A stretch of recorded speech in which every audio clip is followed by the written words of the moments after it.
నమస్తే అన్న. నమస్తే. ఎక్కడ ఉంటారు? ఇక్కడ జవహర్ నగర్ చెన్నప్ప పార్లమెంట్ వస్తుందన్న మల్కాజీ గతంలో మనం చూసుకున్నట్లయితే బీఆర్ఎస్ ఏదైతే తప్పు చేస్తుందని చెప్పేసి కాంగ్రెస్ ను గద్దెనెక్కించారు. సేమ్ కాంగ్రెస్ అట్లనే చేస్తుందని చెప్పేసి కొంత బీఆర్ఎస్ ఇప్పుడు వాదిస్తుంది. ఈ రెండిట్లో లేదు నిజమన్నా? అంటే వాళ్ళు వాదించడంలో నిజం ఉండొచ్చు. కాకపోతే ఏంటంటే ఇప్పుడు ఏమంటే వాళ్ళు మాకు ఇంకా టైం ఇప్పుడే కదా, మేము ఒక మళ్ళీ ఎలక్షన్ కోడ్ కూడా వచ్చేసింది కాబట్టి 100 రోజులు ఇప్పుడే అయ్యింది. ఎలక్షన్ కోడ్ కూడా వచ్చింది కాబట్టి వాళ్ళు సర్ది చెప్పుకుంటారు అంతే, ఇంక వేరే ఏం లేదు. వీళ్ళు చేసేది వాళ్ళు చేసేది అంత గదే.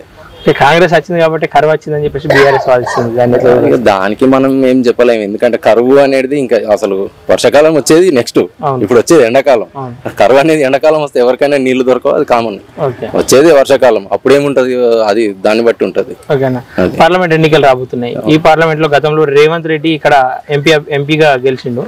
ఎట్లా ఆయన ఏమన్నా అభివృద్ధి చెందింది ఆయన వల్ల? పార్లమెంట్ లో ఎంపీ అభ్యర్థిగా ఆయన ఇక్కడ అనుకోకుండా వచ్చిండు. అక్కడ ఏదో ఎమ్మెల్యే ఓడిపోయినందుకు ఇక్కడ వచ్చిండు. ఆయన అదృష్టం కొద్దిగా ఏదో ఒక 5,000-6,000 ఓట్లతో గెలిచిండు ఇక్కడ. అది కూడా కొద్దిగా అప్పుడున్న బీఆర్ఎస్ మీద వ్యతిరేకతతో ఆయన గెలిచిండు. ఏ రోజైతే గెలిచిండో ఆ గెలిచినప్పుడు కూడా కనీసం మరి అక్కడ సెంటర్ దగ్గర కూడా పోయిండో లేదో తెలియదు. అప్పటి నుంచి మళ్ళీ ఏ రోజు మా ఏరియాకు అంటే ఇక్కడ దానికంటే ముందు క్యాన్వాసింగ్ వచ్చినట్టు 1-2 సార్లు, ఆ తర్వాత ఏ రోజు ఇక్కడ ముఖం చూపించలే.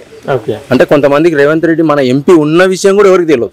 ఎక్కడ కొన్ని ఏరియాలలో, జవహర్ నగర్లో అయితే ఇంకా అసలు చాలా మటుకు తెలియదు, ఎందుకంటే స్లమ్ ఏరియా కాబట్టి ఇంకా బస్తీలలో అసలు చాలా మందికి తెలియదు ఎంపీగా ఉన్నాడు మనకు ఒక వ్యక్తి అని ఎవరికి తెలియదు.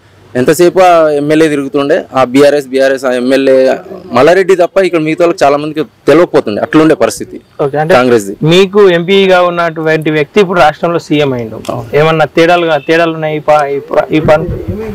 తేడా ఏముంటది? ఆయన పొలిటికల్ గా ఆయన ఏదో అదృష్టం కలిసి వచ్చి సీఎం అయిండొచ్చు. ఇక్కడ ఆయన వచ్చి ఇక్కడ చేసేది ఏముండదు. ఎట్లా వాళ్ళ ఎమ్మెల్యే కూడా గెలవలేదు. గెలిచిన ఎమ్మెల్యేనేమో పవర్ లేదని చెప్పి సలహా కూర్చుండ్రు, అక్కడ ఏం చేసేది ఏముండదు. కాంగ్రెస్ ను గెలిపిస్తే గతంలో నా దృష్టిలో ఉండి చేయలేకపోయినాయి అన్ని ఇప్పుడు చేస్తా అని చెప్పేసి అంటున్నాను. ఆయన ఎట్లా చేస్తారు? ఇప్పుడు నేను సీఎంగా ఉన్నా, మా అభ్యర్థిని ఎంపీగా గెలిపియండి, నా దృష్టిలో అప్పుడు గతంలో నా ప్రభుత్వం లేదు కాబట్టి చేయలేకపోయినా ఇప్పుడు అభివృద్ధి చేస్తా అంటున్నాను. నమ్మచ్చా మాటలు? ఎట్లా నమ్ముతారు? ఇప్పుడు ఆయన ఆల్రెడీ ఆయన స్వయంగా ఆయన ఎంపీగా ఉన్నప్పుడే ₹1 చేసి పని చేయించింది లేదు.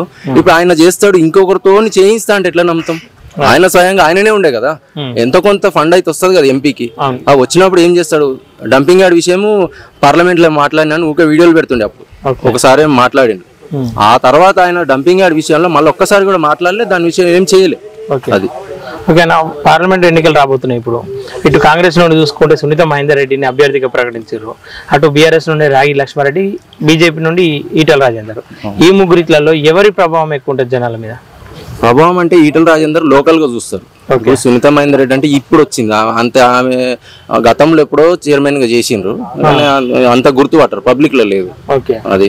ఇంకా రాగిడి లక్ష్మారెడ్డి అంటే ఇక ఆయన ఒక విధంగా బీఆర్ఎస్ బక్రా అభ్యర్థి అంతే. ఆయన ఇప్పుడు ఒక సీట్ ఒకరికి కేటాయించిన తర్వాత ఆయన వద్దని భయపడి వెనకకయ్యి ఇంకొక ఆయనకి ఇచ్చిండు అంటే అర్థం ఏముంది? ఈయనని ఇరికిచ్చినట్టే ఒక విధంగా. ఎంపీ అభ్యర్థిని చెప్పుకోవడానికి తప్ప పాపం ఆయనను ఏం చేయలేము. అంతే. సరే, ఇప్పుడు ఓల్ది గెలుపు ఎవరిది ఉంటుంది అంటావు? గెలుపు ఖచ్చితంగా ఈటల రాజేందర్. కానీ ఈటల రాజేందర్ గతంలో ఎమ్మెల్యేగా ఓడిపోయింది కాబట్టి ఇక్కడ అంత గెలిచే అవకాశం ఉందా? అతి పెద్ద పార్లమెంట్ ఏరియా ఇది. అవును.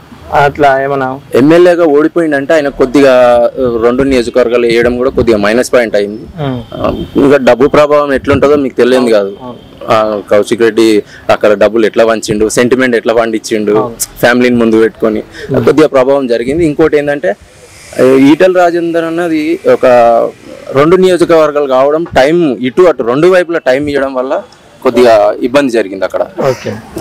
మొత్తం మీద పార్లమెంట్ లో ఆయన గెలుస్తున్నారని చెప్పి ఖచ్చితంగా. ఆయనతో ఎవరికి పోటీ ఉంటుంది అంటారు? పోటీ అనేది పెద్దగా ఏముండదు, కొద్దిగా కాంగ్రెస్ వస్తుండొచ్చు, ఎందుకంటే ప్రభుత్వంలో ఉంది కాబట్టి అంతే. వీళ్ళు ఎమ్మెల్యేలు ఉన్నారు కానీ ఎమ్మెల్యేల ప్రభావం ఏముండదు, 7 మంది ఎమ్మెల్యేలు ప్రభావం ఏముండదు. అది ఎందుకంటే వాళ్ళ చేతి కింద ఉన్న వాళ్ళే వెళ్ళిపోతున్నారు, వాళ్ళ చేతి కింద ఉన్న ముఖ్య నాయకులు వెళ్ళిపోతున్నారు. జవహర్ నగర్ తీసుకోండి, ఉన్న కార్పొరేటర్లు సగం మంది వెళ్ళిపోయారు అట్లా.